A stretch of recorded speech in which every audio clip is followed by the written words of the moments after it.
Modern men aren't weak because society made them that way. They're weak because they chose the easy path, avoiding responsibility and demanding sympathy for the failures they created themselves. No one forces you to sleep in, give up early, or drift through life like a ghost. Every bit of that is a choice. And that choice is killing you, slowly, day by day. If you feel like your life is stuck, if you keep asking why everything seems to work against you, maybe it's time to look in the mirror instead of pointing fingers. What you're about to hear isn't meant to comfort you. It's meant to hurt. But if you've got the guts to watch this video until the end, you won't be the same man you were yesterday. If you feel the positive energy, don't forget to like this video and share a meaningful comment.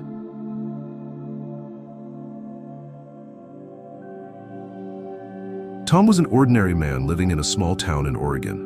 35 years old, single, no house, no clear direction beyond his job hauling boxes in a warehouse. Every morning he'd wake at 6, drink instant coffee, hop in the truck and start his routine. Lift, throw, move, stack, drive, deliver, sign. A mindless chain of tasks, and that's exactly why he clung to it. He once had big dreams. At 25 he studied design, even got hired at a creative firm in the city. But after 3 months, he quit.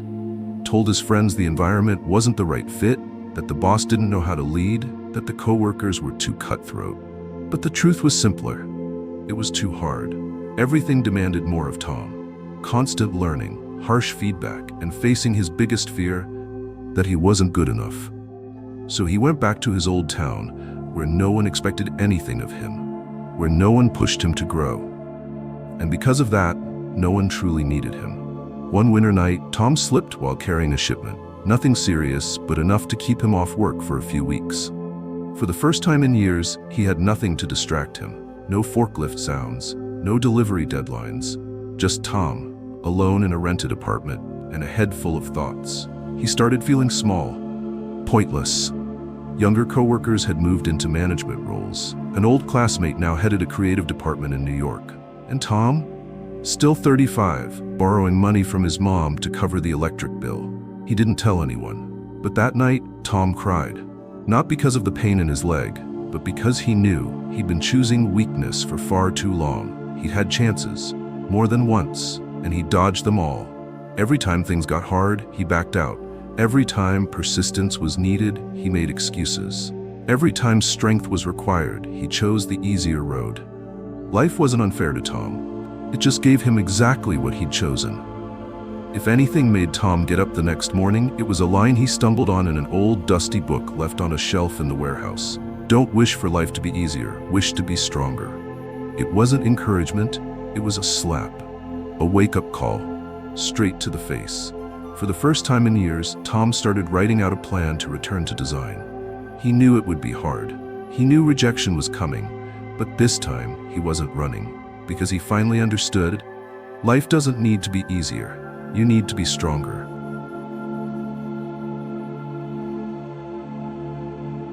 Three weeks after starting over, Tom applied to a small design firm in Portland. He didn't expect much, but he still rewrote his resume, picked out a few old design samples from his younger days, and sent an email with a bland subject line, "Graphic Design Application, Tom Miller." They never replied. He applied to 3 more companies. One responded and invited him for an online interview. Tom was a nervous wreck the entire time. Sweat soaked his shirt. When the interviewer asked what he'd been doing for the past 10 years, Tom stammered, "I did a lot of things, manual labor, but I've always kept my passion for design." It sounded more like an apology than a statement. They politely thanked him and never called back. Tom lost it. He punched the table, cursed, felt insulted, felt like the world had turned on him. "I tried. Why won't they just give me a chance? I only need one damn chance." But the truth is, he wasn't angry because he got rejected. He was angry because he thought he deserved it, without proof. He was angry because in his mind, even small efforts should be rewarded. And when they weren't, he felt betrayed. A few days later, after the rage settled, Tom called Jake, a former classmate who was now head of design at a major firm. They weren't close, but friendly enough to exchange small talk. Tom gently brought up that he was trying to return to the field and asked if Jake could help. Jake agreed to take a look at Tom's portfolio. The next day, he got a reply. Brutally honest. Tom, I'll be straight with you. Your portfolio looks like it's from 10 years ago. Your skills aren't updated. Fonts are outdated. Layout thinking is stiff. If you're serious about re-entering this field, you'll need to start over. No one hires someone just because they want a chance. At first, Tom was stunned. Another punch to the ego. He wanted to throw his laptop out the window. But this time, instead of blaming anyone, he sat down and read every word again. Jake wasn't attacking him. Jake told the truth. And what hurt Tom wasn't the truth. It was his inability to handle it like a man. Every time someone pointed out his weaknesses, Tom treated it like a personal attack. And then he reacted like a kid being scolded unfairly. He remembered a quote from Marcus Aurelius. You're not angry because of what happened. You're angry because you chose to react that way. That's when it clicked. His emotions were running the show, not the outside world. No one was obligated to lift him up. No company owed him an opportunity. And his anger didn't change a thing. It only dragged him further back. That night, Tom got online and searched for the most up-to-date design courses he could find. He committed 2 hours every night to learning from scratch. Adobe Illustrator, Figma, UX Basics, modern typography. Not out of rage, but because he finally stopped blaming others. 3 months later, he sent Jake his updated portfolio. And this time, the response was completely different. Big improvement, you're on the right track. Tom smiled. No applause needed, no reward expected. Just the knowledge that this time, he reacted differently. And sometimes, changing the way you react is exactly how you change your life. If this video made you think, hit like now. Comment below, how have you applied Stoicism in your life? Stoic success, unbreakable mindset, total control.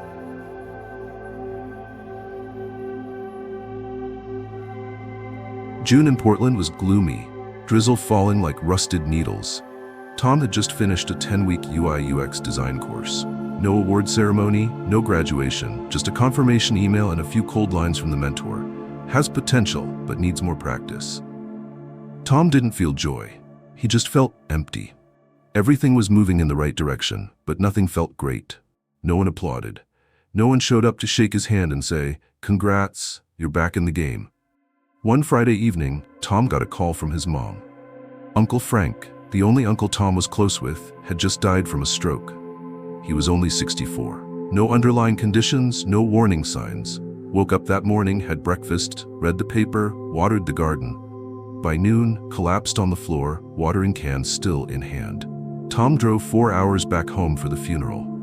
Uncle Frank's wooden house used to be the place he'd visit every summer. He taught him how to drive a lawnmower, how to hammer straight, how to be a decent man. He wasn't rich, wasn't highly educated, but he lived with honesty, patience, calm. At the funeral, people talked about how he helped neighbors fix their roofs during storms, how he quietly brought food to the poor family at the end of the street without anyone knowing. No noise, no showing off, just lived kindly and lived true. After the funeral, Tom sat alone on Uncle Frank's porch, watching the afternoon sun cut through the trees. For the first time in years, he thought about his own death. Not in a sad way, just a simple question. If I died tomorrow, would anyone have anything good to say about me? The answer was as silent as the empty yard in front of him. Tom realized, for the past 10 years, he hadn't lived. He had just existed. He counted every paycheck, avoided every clash, dodged every opportunity because it made him uncomfortable. Each passing day wasn't progress, it was a missed chance, and he'd gotten used to it. So used to it, he no longer noticed. Every time he said, "I'll do it tomorrow," was a time he crossed himself out of his own future. In his journal, he wrote, "I'm not afraid of dying. I'm afraid of dying without ever having truly lived." Returning to Portland, Tom changed his entire plan. He quit his warehouse job, not out of anger, but because he understood. He didn't have time to delay anymore.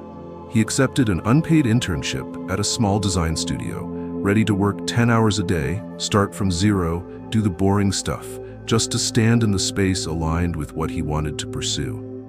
His friends said he was reckless. A 35-year-old man, quitting a stable job to work for free? But Tom didn't care anymore. He had wasted 10 years just to avoid being judged. And now, he understood. A man who lives to avoid judgment will be buried with his own meaninglessness. Seneca's words kept echoing in his head. Death is coming, and you're wasting time. Tom didn't want to waste anymore. Not another day, not another excuse.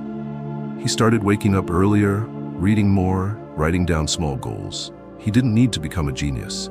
He just needed to live as if every minute was a choice. And maybe that was when he truly started living.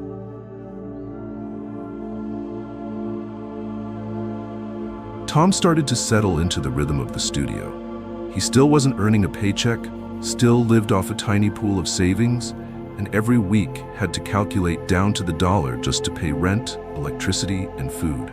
But what stressed him out wasn't the money, it was the feeling that he was always behind. His coworkers were younger, quicker, navigating software like second nature, familiar with every technical term, while he was still looking them up. They pitched new ideas effortlessly, while Tom hesitated. He used to think his life experience gave him an edge, that maturity would set him apart. But he quickly realized no one cared what he'd been through. People only cared what he could do today. Tom started getting easily irritated. He thought his teammates were too blunt when giving feedback on his designs, sometimes harsh. He never said anything, but inside was a slow-burning frustration. He felt disrespected, felt like those hard years of warehouse labor should be seen as worthy, not dismissed as a blank gap in his resume. Those thoughts replayed like a needle digging into his pride.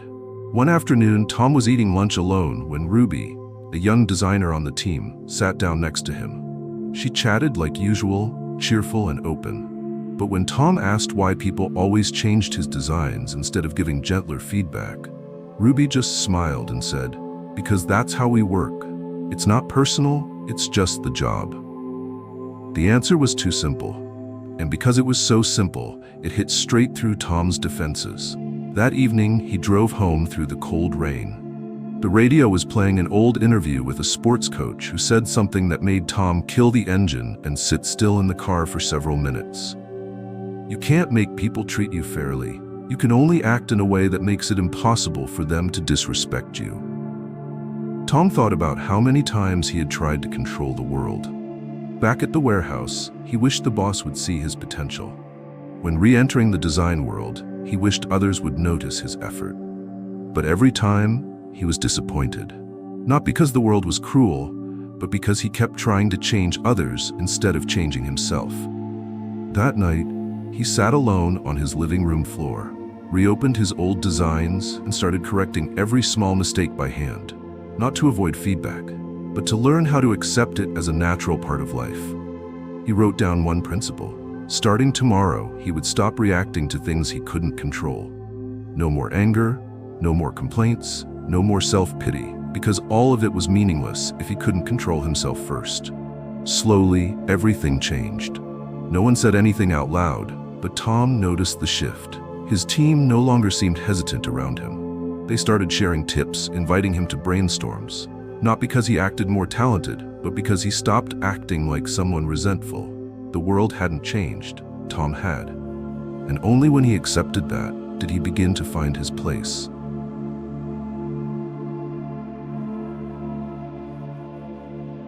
That September, Tom was offered a 6-month probationary contract at the studio. The pay wasn't high, but it was enough to cover his bills, eat decently, and more importantly, it was enough for him to stop feeling like a freeloader. He didn't tell anyone, didn't post it online, didn't call his mom. He just stepped out onto the balcony, sat in that old wooden chair, and exhaled. Not out of exhaustion this time, but because for the first time in years, he felt something close to self-respect. Not long after, the studio landed a big project from a retail chain. Tom was assigned to design the mobile app interface. It was the first time he was given full control over a portion of a project. No more corrections on every line, no more step-by-step instructions. He was the final person responsible. But with that came massive pressure. Sleepless nights from tight deadlines, stressful client meetings, design drafts rejected and sent back to square one. There were moments when he wanted to smash his laptop, quit, go back to the old life where all he had to do was follow orders. But each time he sat in silence for a few minutes and reminded himself, I used to choose the easy road. And the cost was 10 meaningless years. I'm not backing down this time. One afternoon, just as he left the office, he got a call. His mom had slipped and fallen at home. Nothing serious, but she needed a cast and some care. Tom rearranged his schedule and went home for a few days to be with her. While massaging her leg, she said, "You've lost weight. Why don't you come back and find something more stable? Don't push yourself too hard." Tom smiled. In the past, that would have stung. He would have felt misunderstood, slighted. But this time, he just held her hand and said, "I'm okay. Everything's going in the right direction." And it was true. Not because things were smooth, but because for the first time in his life, Tom didn't need someone's sympathy to feel like he mattered. He didn't need pity for his past, didn't need comfort because he was starting late, didn't need anyone to soften the world for him. All he needed was to stand firm inside it. The day the company approved his final design, Tom's boss walked in, placed a hand on his shoulder, and said, "You did good." That was it. No celebration, no fireworks. But to Tom, that sentence weighed more than any polite compliment he'd ever heard. It wasn't encouragement, it was acknowledgement. And the part he was most proud of was that he no longer needed praise to keep going. That weekend, Tom walked alone through the same streets he used to live on, the places where he worked warehouse shifts, where he let hundreds of chances pass him by out of fear. He saw himself 10 years ago, sitting in a cafe, watching others succeed and wondering, why don't I get an opportunity? Now he knew. It wasn't a lack of opportunity, it was a lack of worthiness to deserve one. Tom didn't need pity for having failed, because strong men don't ask for sympathy. They don't need to be understood to feel valuable. They choose to keep moving, even when no one's standing beside them. And that's what sets them apart. He was no longer the guy whining about an unfair world. He was a man who knew what he wanted, and step by step, quietly, he was rebuilding his life with his own hands.